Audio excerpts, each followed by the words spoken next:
ओम शांति। अॼु जी मुरली तारीख़ आहे 17/4/2023। मिठा मिठा बाप दादा चवनि था, मीठे मीठे ॿार, माया जे वश थी ईश्वर मत जे विरुद्ध कोई कार्य न करणो, कॾहिं बि बाप जी निंदा न कराइणी। प्रश्न: माया भी बाप जी मददगार आहे? उत्तर: जॾहिं ॾिसंदा आहिनि कोई श्रीमत जी अवज्ञा कंदा आहिनि, बाप जो चइण न मञंदा आहिनि, श्रीमत ते न हलंदा आहिनि, त उहो कचो खाई वठंदी आहे, थप्पड़ मारे ॾींदी आहे। सियाना उहो हूंदा आहिनि जो बाप जी यादि सां माया खे परखे हुनजे वशीभूत न थियनि। अहिड़े ॿारनि खे सियाना ॿार चइबा आहिनि। गीता मूंखे सहारो ॾियण वारो। ओम शांति। ॿारनि ये महिमा कंहिंजी ॿुधी? परम पिता परमात्मा जी। ॿार ॼाणदा आहिनि कि अहिड़े बाप खे यादि करे करे उन्हनि सां स्वर्ग जो वरसो था वठनि। बाप जो त फरमान आहे, निरंतर मूंखे यादि करो, पंहिंजे खे आत्मा रूप में ॿार सम्झो। यही मंजिल आहे न। बाप जो निवास स्थान त हाणे मधुबनी आहे।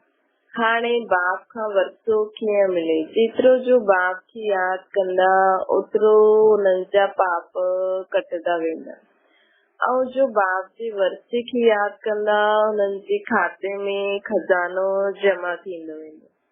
ये हिकु किस्म जो व्यापार आहे जो बाप सिखलाइनि था। अहिड़े बाप खे त निरंतर यादि करणो पए।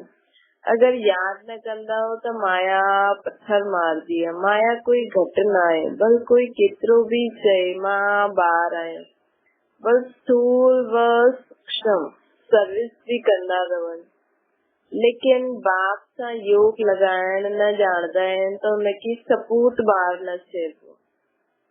भले सर्विस बि कंदा रहनि लेकिन बाबा खे न यादि करनि त हुनखे सपूत ॿार न चइबो आहे। बाप त कॾहिं कंहिंते गुस्सो न कंदा आहिनि, कॾहिं बि दृष्टि सां न ॾिसंदा आहिनि, परंतु चलन अहिड़ी ॾिसंदा आहिनि त सम्झंदा आहिनि इहे त आसुरी मत जो आहे। माया हिकु ई बूथे सां हिकदमि ख़तम करे ॾींदी आहे। पोइ केतिरो विघ्न विझंदा आहिनि, उन्हनि जो जेतिरो वॾो पाप ठहींदो ओतिरो अज्ञानियुनि जो न ठहींदो आहे। कई नज़दीक रहंदे हुए जरा बि पहचानदा न आहिनि। बाप चईंदा आहिनि इहे बि ड्रामा में नूंदा, जो ॿुधंदे हुए जीअं ॿुधंदा ई न आहिनि त बाप छा करे? अॼुकल्ह मनुष्य जे मथां केतिरो बि आशीर्वाद करो, प्यार करो, परंतु वेठे वेठे पंहिंजे खे बदमाश ठाहे छॾींदा आहिनि। वास्तव में ईश्वरी संप्रदाय ऐं आसुरी संप्रदाय में रात ॾींहं जो फ़र्क़ु आहे।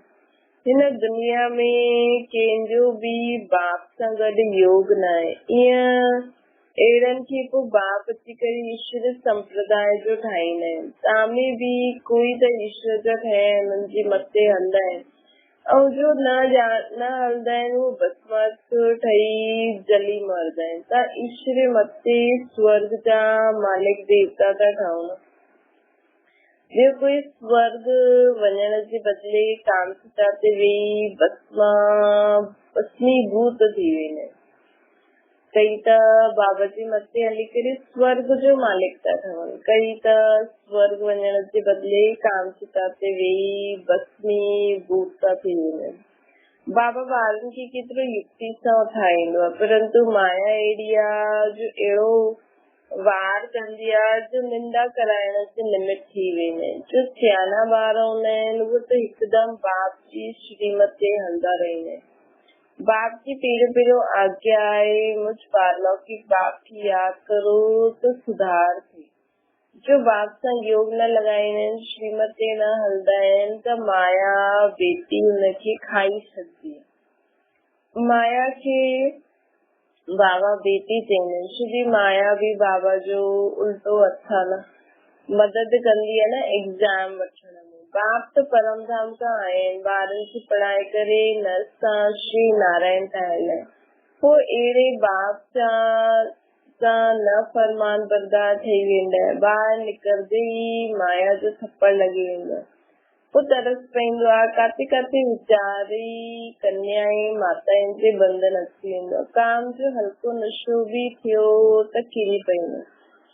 पोइ अबलाइन ते केतिरो अत्याचार थियण लॻी वेंदो, केतिरियूं वीचारियूं बंदिजी वेंदियूं आहिनि। एतिरा सभिनि जो पाप उन ते पईंदो आहे न।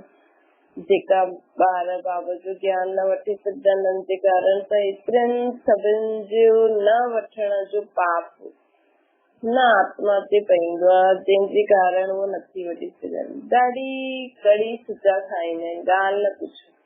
माया ॼाणदी आहे कल्प पहिरियों केरु केरु आहे जंहिं मूंखे जीते बाबा जी तरफ़ वठो। उहो बि सियानी आहे, ॾिसजी आहे इहे बाबा जी अवज्ञा कंदा आहिनि त तालो बंदि करे ॾींदी आहे। बाप ॼाणदा आहिनि इहे अबलायूं कन्यायूं माताउनि जो कल्याण कंदियूं। बाप खे त माताउनि जो ॾाढो फुरनो रहंदो, तव्हां ॿारनि खे बि माताउनि जो फुरनो हुजणो खपे, पंहिंजो अहंकार न रहणो खपे। बाप ख़ुदि चईंदा आहिनि वंदे मातरम, वॾी संभाल करणी आहे, कोई अहिड़ी डर्टी चलन न हलणी आहे। पंहिंजे पाण खां पुछणो आहे कि असां कोई उल्टो धंधो त न कंदा आहियूं। बाप चईंदो आहे तव्हां बाप सां वरितो वठो। बाबा चईंदा आहिनि पंहिंजे पाण खां पुछंदा हलो कि असां कोई उल्टो धंधो त नथा करूं। बाप चईंदा आहिनि तव्हां बाप सां वरितो वठो, तव्हां देवता ठहण आया आहियो न। धर्म जी स्थापना में अनेक विघ्न त पईंदा ई आहिनि।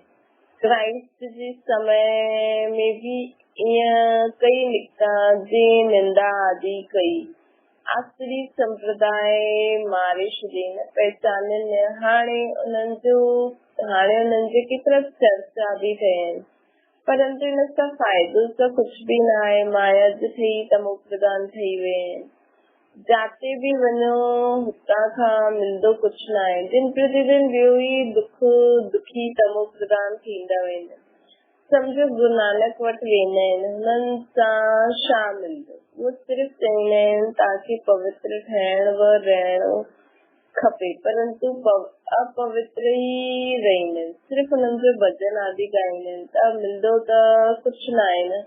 हाणे ॾिसो सभु क़ब्र दाख़िल थी विया आहिनि, ज्ञान जो जरा बि पतो न आहे। क्रोध बि ॾाढो कड़ो आहे, जंहिंसां पंहिंजे खे भस्मासुर ठाहे छॾंदा आहिनि।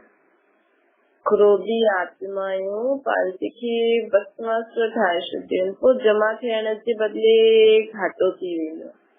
ईंदा आहिनि तकदीर ठाहिण, चईंदा आहिनि बाबा स्वर्ग जो वरितो वठण आया आहिनि। अच्छा, बाप खे पूरो यादि करणो पए, हुनजी श्रीमत ते हलणो आहे। न हलंदा त पोइ जीअं जा उअं ई ठही वेंदा, पोइ कल्प किरदा ई रहंदा, पोइ कॾहिं उथी न सघंदा।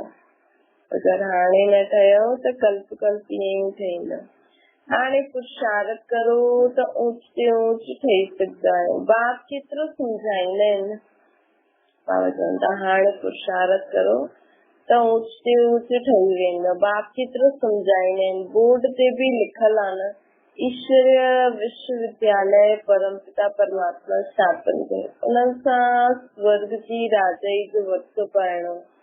अगरि हिते अची करे ॿियो हली आओ त सभु चईंदा शायदि ईश्वर न आहे जो अहिड़े खे छॾे करे निकिरी आहे। केतिरा संशय बुद्धि ठही वेंदा आहिनि, उन्हनि ते सभिनि जो पाप पईंदो आहे। श्रीमत ते न हलंदा त श्रेष्ठ कीअं ठहींदा? श्रीमत ते हलण सां तव्हांजो कोई नुक़सान न थी सघंदा। उहो बाप बि आहे, धर्मराज बि आहे। धर्मराज ॾिसंदा आहिनि छा पाप कंदा आहिनि, मुंहिंजी ग्लानी कंदा आहिनि, वॾा कायदा आहिनि, परंतु ॿार सम्झदा न आहिनि। हथ उठाईंदा आहिनि असां लक्ष्मी नारायण खे वरदासीं, ऐं कम ॾिसो कीअं कंदा आहिनि, ॻाल्हि न पुछो। अॻियां हली करे किलो अहिड़ो ठही वेंदो जो कोई पतित अंदरि अची न सघे। हाणे त माया ॾाढनि जो नक सां पकड़े वठंदी आहे। उहो निराकार बाप हिन अखियुनि जो लोन वठी आयो आहे त ॾिसंदा आहिनि इहे फर्स्ट क्लास ॿार आहे, इहे काटो आहे। बाप सम्झाईंदा आहिनि ॿार तव्हांखे त स्वर्ग जो मालिक ठहिणो खपे न, तव्हां अहिड़ो पुरुषार्थ छो न कंदा आहियो? बाप सर्वशक्तिवान आहे, माया ते जीत पाइण ईंदा आहिनि न बाबा। चईं मिठा ॿार कुझु सुझाइनि सां बि ॾिजो, श्रीमत ते आज्ञाकारी ठहो, पंहिंजे ते रहम कयो, माया जे वश कुझु बि कंदा त भूत ठही वेंदा।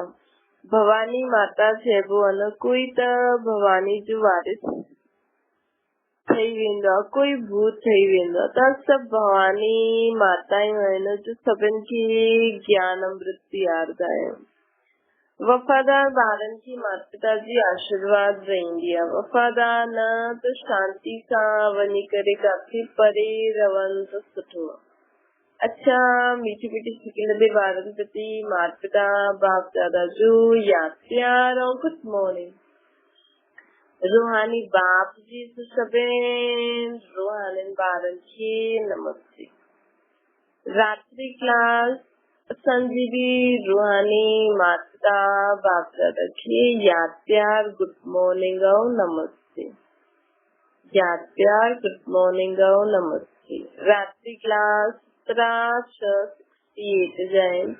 मिठा मिठा ॿार जॾहिं हिते ईंदा आहिनि त सम्झंदा आहिनि असां बाबा वटि वेंदा आहियूं, बाबा सां ॿुधंदा आहियूं। जॾहिं पंहिंजे पंहिंजे सेंटर ते वेंदा आहियूं त साम्हूं बाप दादा न वेठा आहिनि।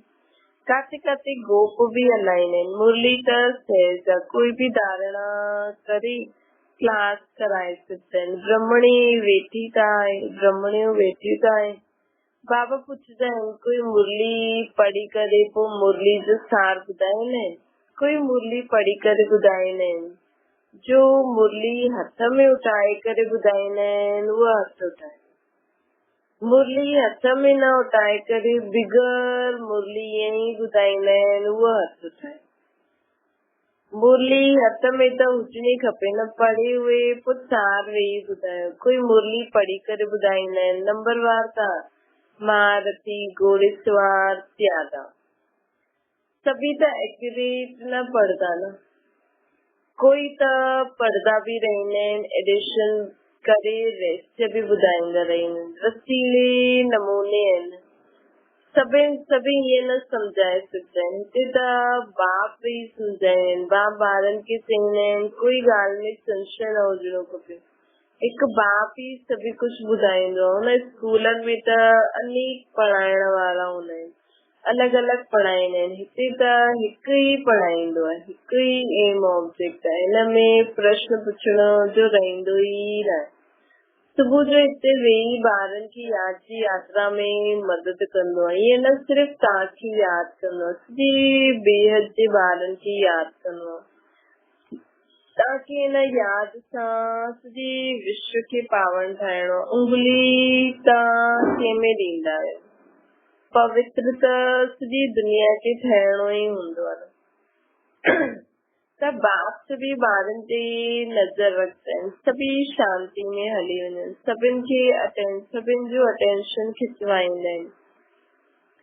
जंहिंजो योग आहे उहो उठाईंदा आहिनि। बाप त बेहद में ई वेंदो आहे न, मां आयो आहियां सॼी दुनिया खे पावन ठाहिण, सॼी दुनिया खे करंट थो ॾियां त पवित्र ज़रूर थी वञे। जंहिंजो योग हूंदो सम्झदा बाबा हाणे वेठा आहिनि, यादि जी यात्रा सिखलाइनि था न, जंहिंसां विश्व में शांती थी वेंदी आहे। ॿारनि खे बि यादि कबो आहे, उहो बि यादि में रहंदा आहिनि त मदद मिलंदी आहे। सुठी रीति यादि कंदा आहिनि, उहे थोरा आहिनि। मददगार ॿार बि खपनि न, खुदाई ख़िदमतगार हूंदा आहिनि, निश्चय बुद्धि सां यादि कंदा आहिनि।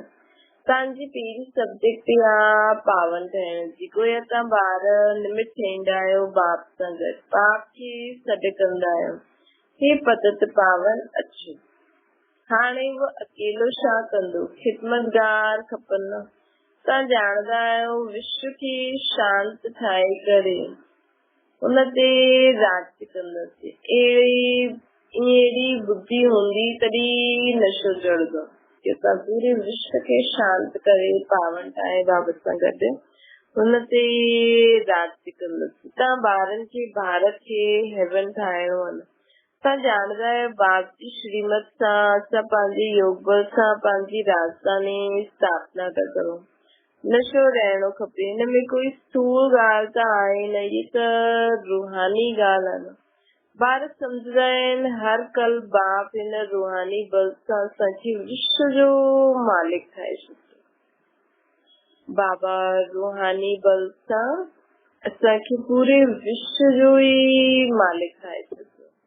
ये बि सम्झंदा आहिनि श्री बाबा ई अची करे स्वर्ग जी स्थापना कंदा आहिनि। दुनिया खे ये पतो न आहे परम पिता परमात्मा नई दुनिया जी स्थापना कंदा आहिनि। कॾहिं कीअं बिल्कुल ई न ॼाणदा आहिनि। गीता में भी आटे में नमक मिसल आहे न, बाक़ी त सभी कूड़ ई कूड़ आहे। बाप अची करे ॿुधाईंदा आहिनि, बाप अची करे सभिनि खे ॿुधाईंदा आहिनि। भारत जो योगबल त नामी ग्रामी आहे न। बाप चईंदा आहिनि हठयोग हठयोगी राजयोग सिखलाए न सघे, परंतु अॼुकल्ह फूड त ॾाढो आहे। सच जे अॻियां इमिटेशन ॾाढी हूंदी आहे, इन करे सच खे कोई मुश्किल ॼाणे सघंदो। इहे त बाप ई अची करे राजयोग सिखलाईंदा आहिनि। बाप चईंदा आहिनि कल्प कल्प ईअं ई ईंदो आहे, कल्प कल्प ईअं ई थींदो आहे। हाणे तव्हां नास्तिक खां आस्तिक ठहिया आहियो। प्राचीन ऋषि मुनि ई न ॼाणदा त ॿियनि वटि छा काथां खां आयो। गीता जे ज्ञान खे ई न ॼाणदा आहिनि। इहे दादा बि ॾाढा पढ़दा हुया, हाणे सम्झ मिली। बाप ब्रह्मा बाबा गीता पहिरियों ॾाढा पढ़दा हुया, हाणे सम्झ मिली आहे। ॼाणदा हुजो हा, ॼाणदा आहियो। दुनिया त तमो प्रधान आहे, बिल्कुल बेसमझ। भारत समझदार हुयो, भारत जो ई खेल, भारत ते ई खेल आहे न। ॿिया धर्म कॾहिं ईंदा आहिनि, इहे ॿार सम्झंदा आहिनि। मूल वतन सूक्ष्म वतन खे बि तव्हां सम्झी विया आहियो। सिर्फ़ु तव्हां ब्रह्मण ई नॉलेज पाईंदा आहिनि, देवताउनि खे त इहे दरकार ई न आहे। तव्हांखे सॼी विश्व जी हाणे नॉलेज आहे। तव्हां पहिरियों शूद्र वरण में हुयो, पोइ हाणे ब्रह्मा कुमार ठहिया आहियो त इहे नॉलेज ॾींदा आहियो, जंहिंसां तव्हांजी डीपी डिनास्टी स्थापना थिए थी। बाप अची करे ब्राह्मण कुल सूर्यवंशी चंद्रवंशी डिनास्टी स्थापना कंदा आहिनि। उहे बि हिन संगम जी स्थापना कंदा आहिनि। ॿिया धर्म वारा फट खां डिनास्टी न स्थापन कंदा आहिनि। उन्हनि खे गुरु न चइबो आहे। बाप ई अची करे धर्म जी स्थापना कंदा आहिनि। बाप चईंदा आहिनि हाणे सिर ते फुरणो आहे, बाप खे यादि करणो, जंहिंमें घड़ी घड़ी भुलिजी वेंदा आहिनि। पुरुषार्थ करे धंधो आदि बि कंदा रहो, यादि बि कंदा रहो, हेल्दी ठहिण जे लाइ। बाप कमाई ॾाढी जोर सां कराईंदा आहिनि, हिनमें सभी कुझु भुलिजणो पए। असां आत्मायूं वञूं था, प्रैक्टिस कराए थी। खाईंदे हुए भी छा बाप की यादि न करे सघंदा है। कपिड़ो सिलाई कंदे बुद्धि योग बाप की याद में रहे। खिचड़ो त कढणो आहे न। बाप चईंदा आहिनि श्री निर्वार ते भले कमु करो, ॾाढो सहज आहे। सम्झी विया आहियो, 84 जो चक्कर पूरो थियो। हाणे बाप राजयोग सिखलाइण आया आहिनि। यह वर्ल्ड जी हिस्ट्री जोग्राफी हिन समय ही रिपीट थींदी आहे। हाणे बाबा असांखे राजयोग सिखलाइण आया आहिनि। ये वर्ल्ड जी हिस्ट्री जोग्राफी हिन समय रिपीट थींदी आहे। कल्प पहिरियों जीअं ई रिपीट थी हुई न, रिपीटेशन जो राज बि बाप ई सम्झाईंदा आहिनि। चईंदा आहिनि world repeat, one God one religion चईंदा आहिनि न, हुते ई शांती हूंदी आहे। उहा आहे अद्वैत राज्य। द्वैत माना आसुरी रावण राज्य, उहा देवताउनि जो राज्य सत्युग में, या दैत्यनि जो। आसुरी राज्य ऐं दैवी राज्य जो भारत ते खेल ठहियल आहे। भारत जो आदि सनातन धर्म हुयो, पवित्र प्रवृत्ति मार्ग हुयो। पोइ बाप अची करे पवित्र प्रवृत्ति मार्ग ठाहींदा आहिनि। हम सो देवता हुयासीं, पोइ कला कमती थींदी हुई। हाणे हम तो शूद्र डिनास्टी में आया आहियूं। बाप पढ़ाईंदा आहिनि ईअं जे टीचर माण्हू पढ़ाईंदा आहिनि, स्टूडेंट ॿुधंदा आहिनि। सॼा स्टूडेंट पूरो ध्यानु ॾींदा आहिनि, मिस न कंदा आहिनि। ये पढ़ाई रेगुलर पढ़णी खपे। अहिड़ी गॉडली यूनिवर्सिटी में एब्सेंट न थियणो आहे। बाबा गुइया गुइया ॻाल्हि ॿुधाईंदा रहंदा आहिनि। अच्छा, गुड नाइट।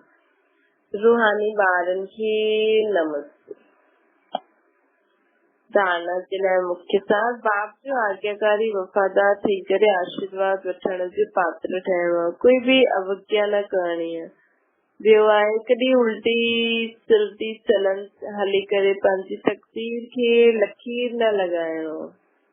भस्मासुर न ठहिणो आहे। धर्मराज जी सजाउनि सां डर रखणो।